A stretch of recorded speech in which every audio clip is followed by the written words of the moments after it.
Focus TV international breaking নিউজে আপনাদেরকে স্বাগতম। আসুন জেনে নিই আজকের প্রধান সংবাদ শিরোনামগুলো। ইরানের বিরুদ্ধে যুদ্ধে ব্যবহৃত যুক্তরাজ্যের ফেয়ারফোর্ড বিমান ঘাঁটিতে আগুন। ট্রাম্পের সঙ্গে ব্রিটিশ প্রধানমন্ত্রীর ফোনালাপ, হরমুজে জাহাজ চলাচল নিয়ে আলোচনা। আবারও পাকিস্তানে যাচ্ছেন আব্বাস আরাগচি, এরপরই রাশিয়া সফর। 4 দিনেও নিয়ন্ত্রণে আসছে না জাপানের দাবানল, 2000 একর বনভূমি ভস্মীভূত। হরমুজ প্রণালী বন্ধে সার সরবরাহে ধস, বিশ্বজুড়ে খাদ্য সংকটের শঙ্কা। বিক্ষোভে উত্তাল ভারতের মণিপুর, পুলিশের সঙ্গে সংঘর্ষে আহত অন্তত 30।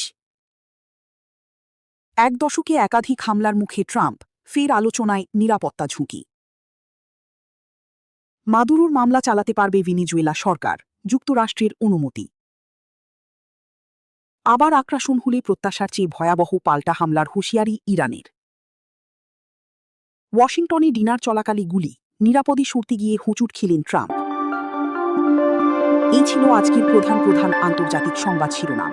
আমাদের পরবর্তী সংবাদ দেখার জন্য ফোকাস টিভির সাথে থাকুন। ধন্যবাদ।